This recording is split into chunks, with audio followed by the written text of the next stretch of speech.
안녕하세요. 반갑습니다. 독서광 단독자입니다. 자, 제가 요즘에 이 플루타르코스 영웅전을 좀 어린 시절에 봤어야 되는데, 이제 나이 먹고 플루타르코스 영웅전을 좀 늦게 보기 시작해가지고, 이런 책을 좀 빨리 좀 봤어야 되는데 하며 후회하며 읽고 있기 때문에 정신이 없습니다. 이게 한 10권 정도로 돼 있더라고요. 총 내용이 너무 길어가지고 그리스하고 로마의 이 영웅들에 대한 이 비교를 그들의 삶을 돌아보면서 업적과 이렇게 나눠가지고 설명을 하고 있는 내용인데 분량이 상당합니다. 그래가지고 제가 요즘에는 어떤 뭐 강의라던가 뭐 이런 내용보다도 이렇게 시를 낭송하고 해석해드리는 내용으로 주로 영상을 올리고 있다라는 점을 좀 양해를 좀 부탁드립니다. 저도 이런 위대한 고전을 읽어야 되지 않겠습니까? 그죠? 자, 그래서 이번에는 저번에 보들레르 시를 했기 때문에 헬덜린 시간이라서 헬덜린의 시 중에서 나의 치유 리다에게라는 시를 가져왔습니다. 벌써 제목부터 찬가의 느낌이 나죠. 힐덜린 같은 경우에는 찬가의 거의 뭐 결정체라고 볼 수 있는 찬가의 거의 뭐 최고 시인이죠. 그래서 찬가를 빼놓고 얘기할 수 없습니다. 거의 뭐 그의 시의 주된 특징이자 가장 자신 있는 부분이 아닐까. 헬덜린이 살아있다면 헬덜린한테 물어봤을 때 그렇게 얘기할 겁니다. 자, 그래서 나의 치유 리다에게 이 주석 먼저 살펴보고 시작을 할게요. 자, 여기 나의 치유 리다가 누구냐? 여기 보시면은 카메라를 좀 내려야겠네. 자, 육필 원고가 전해지고 있지 않은 이 시는 1790년 말 작품으로 추정된다. 1791년 9월 슈토이트린이 발행한 잡지겠네요. 이게 잡지인지 아니면 어떤 뭐 출판사인지 기관인지 자세히 모르지만 1792년 시 연감에 수록되었다라고 말하는 거 봤을 때 아마 이 문학 관련된 어떤 기관이나 잡지인 것 같습니다. 자, 개인적인 사랑의 체험은 이 튜빙겐 시편들에 나타나는 우주적인 연관 하에 이해되고 있다라고 되어 있죠. 그렇게 해서 사랑이 시에 등장하는 것이 의미 있는 일이 된다. 그러니까 개인적인 사랑을 뛰어넘어서 이 사랑이 개인적인 차원에서 우주적인 연관으로 나아간다라는 거죠. 시인은 다정한 자연에게 사랑의 고뇌를 떨쳐내달라고 청원한다. 시인에게 새로운 힘을 주고 있는 현재의 사랑은 이러한 청원의 결과처럼 보인다. 인간들 사이의 사랑은 순전히 인간적이고 심리적으로 이해 가능한 것이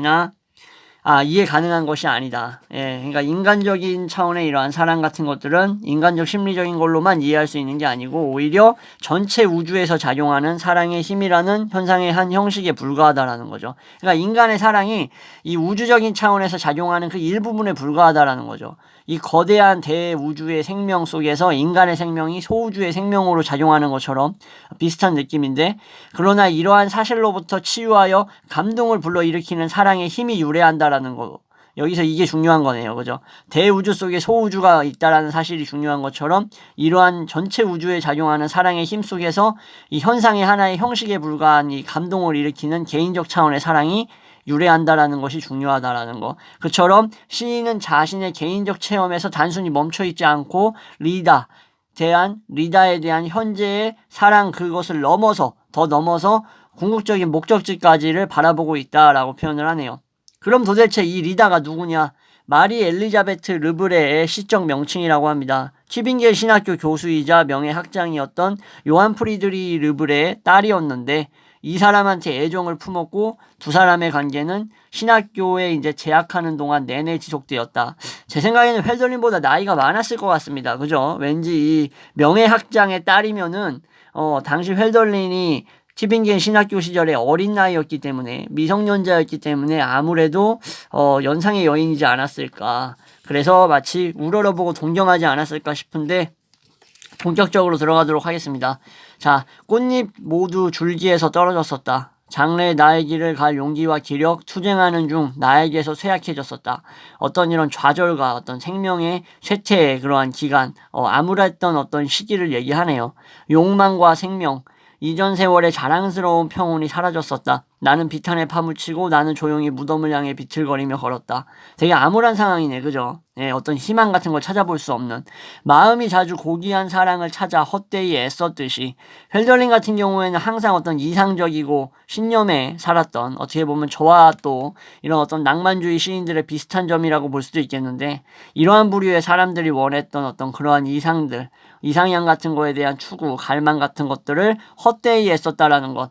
한마디로 이루어지기 어려웠다라는 걸 얘기하겠죠. 하늘은 자주 지상의 삶과 꿈과 희망들을 감쌌는데 그러나 여전히 환멸뿐이었다. 이런 이상적인 것들로 현실을 내려다보면서 그것을 뭔가 아름답게 그리고 낭만적으로 바꾸려고 했으나 그래서 희망을 꿈꿨지만 결국에는 결과적으로 현실적인 조건 속에서 결코 이것이 아름답게 변할 수 없다라는 그러한 부분들을 깨달으면서 환멸을 느꼈던 거죠. 아, 고뇌를 떨쳐달라고. 나는 다정한 자연에 기도했었다. 그러니까 이 자연을 바라보면서 얘기했던 거죠. 이 인간적인 고뇌가 얼마나 사소하고 지엽적인 거라는 것을 알면서도 나는 그것을 떨쳐달라고. 일단 개인적 차원에서 고뇌는 괴롭잖아요. 내 고통을 나만 괴롭지 다른 사람이 괴롭진 않잖아. 그죠? 그대의 어머니 같은 두 손으로부터 자연이 이제 어머니라고 보통 많이 불리죠. 그죠? 생명의 산실이기 때문에. 그래서 한 방울 기쁨을 간청했었다. 아, 그대 신들의 만찬에서 나는 이제 망각을 마신다. 신들의 만찬이라고 하면 뭐 고뇌라든가 번민 같은 거 없는 곳에서 망각을 마신다라는 것은 결국 이 르브레라는 여자, 리다라고 불리는 이러한 가명의 리다라고 불리는 여자를 만나면서 어떤 순간적인 어떤 계기가 변곡점이 왔던 것 같네요. 그죠? 가득한 마법의 잔으로 그대는 힘과 감미로움을 건네준다. 여기서 이제 자연에서 여성으로 넘어가는 것, 여성도 리다라는 여성으로 넘어가는 거에 있어서 명확한 구분을 짓고 있진 않아요. 황홀 가운데 나를 잃고서 나는 변화를 놀라워하며 바라본다. 어떤 삶의 어떤 이러한 고뇌와 고통 속에 휩싸여 있는데 이 리다라는 여인, 명예학장의 딸내미를 만나면서 뭔가 새로운 어떤 그런 가슴 속에서 열망이 솟아났던 거죠. 들판과 숲이 새롭게 태어나고 이 사랑하는 사람의 그런 감정 속에는 주변 사물들이 새롭게 보이게 되죠. 봄빛 신적으로 다가와 비친다. 그러니까 세상 만물이 다 아름다워 보이는 거야. 일시적인 일종의 정신병 같은 현상이죠. 내가 다시 기력을 되찾음과 한때 자유롭고 행복함을 그대의 천국 같은 마음에 감사드리네. 엄청 혈덜린하고 교류를 하면서 마음 따뜻하게 대해줬나 봅니다. 리다, 감미로운 구원의 여인이여. 그래서 이 리다라는 여성이 시적 심상으로서까지 이상향으로 넘어서까지 궁극적 목적으로까지 발전하게 만들어줬던 헬덜린에게 어떤 영감을 불어넣어줬기 때문에 이렇게 위대한 시인의 시편에 실리지 않나 싶습니다. 그대의 눈길 지친 자에게 미소 지어 원기를 회복시키고 드높은 용기를 주네. 그러니까 자기 자신에게 있어서 헬덜린이 리다한테 고맙다는 거지. 나에게 어떤 삶의 희망과 행복을 줬다라는 거예요. 여인이. 그래서 그대처럼 만족스럽게 선할 것과 그대처럼 위대해지려는 용기를 줬다 나한테. 되게 뭔가 동경하고 예찬하는 느낌이 들죠. 찬가답게. 기쁨의 충만 가운데 힘차게 나는 이제부터 나의 길을 가겠다. 내가 걸어왔던 시인의 길을 가겠다. 구름 안에서 격려하면서 먼 목적지 나에게 불을 당긴다. 그러면서 고통을 주는 자들 뜻을 이룰지라도 뭐 고통을 주는 자들이 헬덜린의 시를 방해하는 자들이라든가 아니면 삶에 있어서 뭐 그를 뭐 경멸했던 사람들이라든가 뭐 여러 인간들이 있겠죠.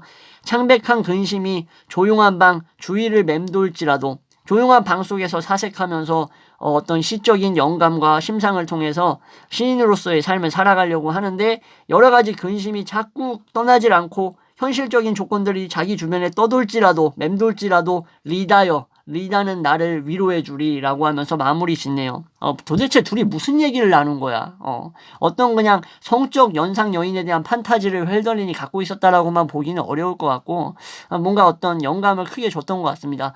그러니까 이렇게 또 멜로디 리다에게 해가지고 또 이 르브레라는 여성에 대한 또 예찬적인 내용을 추가적으로 또 쓰지 않았나. 여러분들은 이제 헬덜린 시를 보시게 되면 리다를 이제 언급하는 시가 참 많습니다. 그러니까는 보통 사이가 아니었던 것 같아.